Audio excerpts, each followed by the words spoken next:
Carrière de ta barbe, dis-leur don't panique. Musulmane de ton voile, dis-leur don't panique. Banlieusard de ta ville, dis-leur don't panique. Mon slogan, ma vie, c'est le don't panique. Prolétaire de ta classe, dis-leur don't panique. Africain de ta peau, dis-leur don't panique. Musulman de ta foi, dis-leur don't panique. Mon slogan, ma vie, c'est le don't panique. Le monde est plein d'entêtements. Les entêtes de la presse font des têtes d'enterrement, mais... Bonjour, je vais parler de l'instrumentalisation de la laïcité et de quelle manière, en vous présentant une nouvelle forme de racisme qui avance masquée, une nouvelle forme de racisme qui n'est pas vraiment nouvelle et qui n'est pas si masquée que ça. Alors pourquoi une nouvelle forme de racisme ? Puisque depuis plusieurs années, et en particulier à travers la question du voile des filles à l'école, on se drape des valeurs de la République pour justifier l'exclusion et la discrimination. Donc comme depuis la loi de 1972, tout propos raciste, toute provocation à la haine raciale est un délit qui est puni, donc c'est un comportement qui peut faire l'objet d'une condamnation pénale. Alors on va trouver une autre manière, à travers le discours médiatique, politique et même juridique, à travers la loi du 15 mars 2004, on va justifier l'exclusion par le biais du concept de la laïcité. Alors plus qu'une instrumentalisation, moi je dirais que c'est un dévoiement, un détournement, une transformation de ce concept, car la loi de 1905, à l'origine, a été adoptée pour consacrer la paix sociale, pour permettre aux différentes religions de cohabiter, pour dire que l'État n'a pas à intervenir, n'a pas à interférer dans les questions religieuses, que l'État doit être neutre dès qu'il est question de religion. Donc là, on est bien loin de la neutralité de l'État, dès lors qu'on décide de dire si telle ou telle personne peut arborer un voile, par exemple, ou pas. À partir du moment où l'État définit les repères religieux, normatifs, les valeurs de l'autre avec un grand A à sa place, l'État interfère dans le religieux.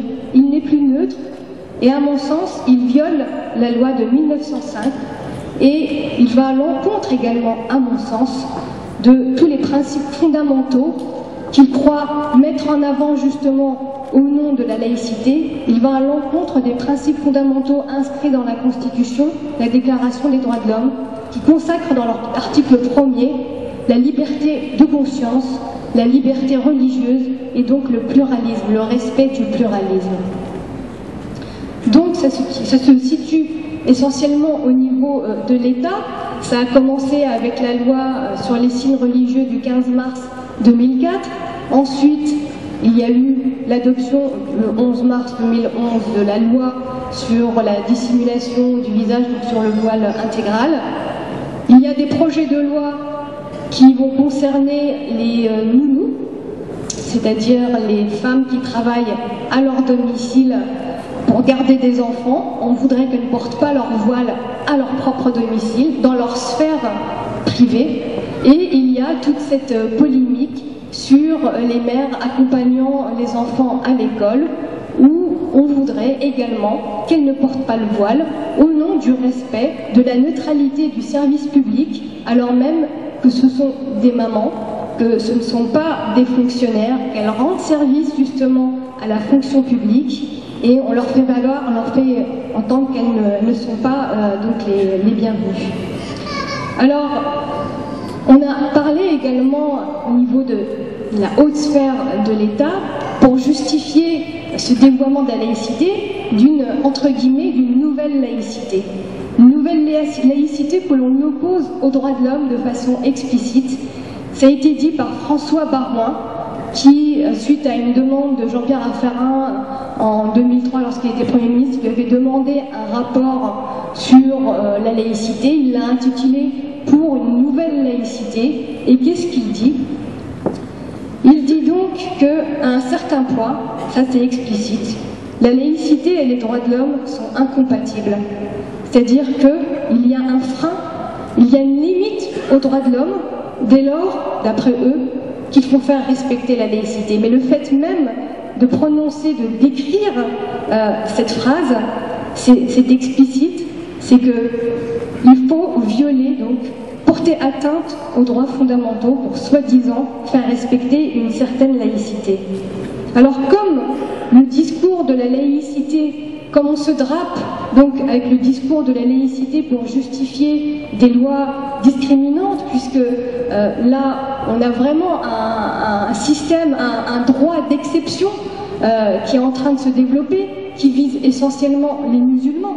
On va faire croire qu'on veut mettre en avant des principes généraux, mais en réalité, on vise une minorité déterminée, les musulmans, pour leur faire subir un droit d'exception.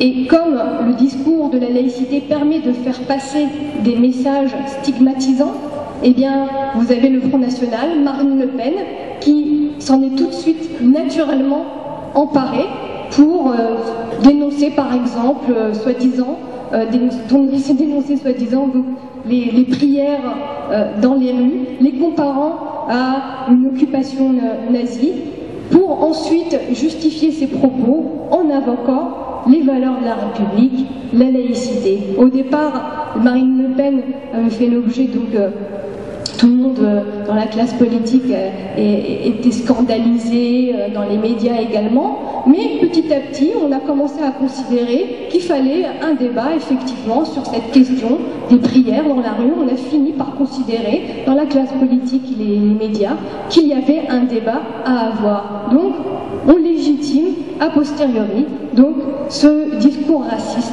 de Marine Le Pen vis-à-vis des musulmans.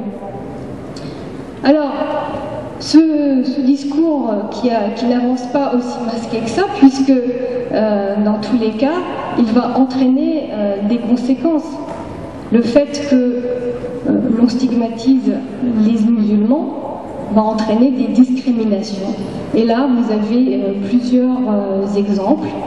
Vous avez le cas de jeunes femmes voilées, c'est souvent les femmes voilées qui sont visées par l'islamophobie, par les comportements discriminants, qui sont exclues des centres de formation et d'apprentissage, qui sont exclues des lieux de formation appelés les Greta, qui sont exclus de leur lieu de travail. Et pour quel motif? Au nom du respect de la laïcité pour l'égalité entre les hommes et les femmes. Donc, au nom de l'égalité entre les hommes et les femmes, on va interdire, on va exclure les femmes de travailler, d'être formées, de s'inscrire professionnellement, d'avoir une place dans la société, d'avoir une profession, d'être indépendants vis-à-vis de leur mari. Et tout ça au nom de l'égalité entre les hommes et les femmes.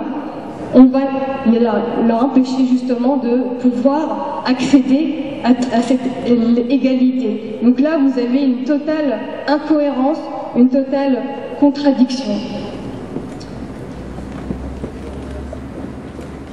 Alors, vous avez des cas où les comportements discriminants de certaines personnes qui ont intégré cette idée que la laïcité implique le rejet de l'autre, et en particulier le musulman, et qui, dans des structures privées comme des gîtes ou des restaurants, vont interdire l'entrée des femmes voilées.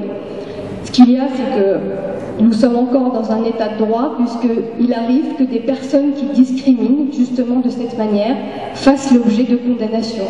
Il y a aussi des tenants d'un discours raciste anti-musulman, comme le site Riposte Laïque, qui vendredi dernier a été condamné pour provocation à la haine raciale en raison de textes qui ont été publiés où ils présentent les musulmans comme de dangereux envahisseurs, comme des individus à surveiller, ou en tous les cas ils sont présentés comme des personnes qui ne sont pas les bienvenues en France. Alors, vous avez donc au niveau de la sphère de l'État une volonté de définir le repère de l'autre et de déterminer à quel moment on est intégriste ou on ne l'est pas, ou à quel moment on est un musulman modéré ou on ne l'est pas. Donc on va établir un modèle, en tout cas des repères pour catégoriser, pour classifier et déterminer quel est le musulman acceptable, quel est l'autre musulman qui ne le serait pas. C'est tout ça sans jamais le définir. Ceux qui tiennent ce discours ne définissent jamais. Donc ça entraîne une stigmatisation, une essentialisation, en tous les cas une essentialisation des musulmans en limitant, en les inscrivant dans un cadre qui est défini par l'État sans qu'ils le définissent en réalité, ça reste toujours évasif. Et en définitive, ce sont tous les musulmans qui sont visés. Alors, j'avais dit tout à l'heure que ce n'est pas une nouvelle, en réalité, forme de racisme, puisque elle a toujours, elle existait déjà pendant la période coloniale. On s'inscrit effectivement dans une logique coloniale où en Algérie, les musulmans faisaient l'objet, encore une fois, d'un traitement d'exception, puisque la loi de 1905 n'était pas appliquée aux musulmans. Il y a eu, je ne sais pas si j'entends des échos, mais non, d'accord. Il y a eu, parce que j'entends des échos, ça fait un peu bizarre. Donc pendant la période coloniale, l'Algérien musulman était catégorisé, donc à travers une appréhension raciale de l'appartenance à l'islam.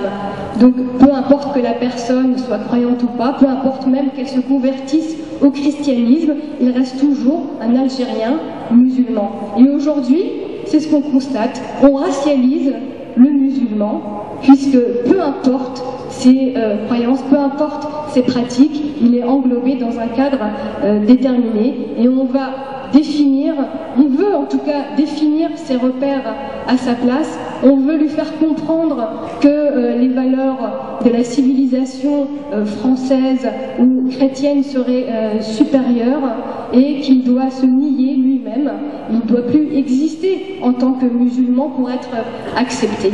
Voilà, ça va terminer.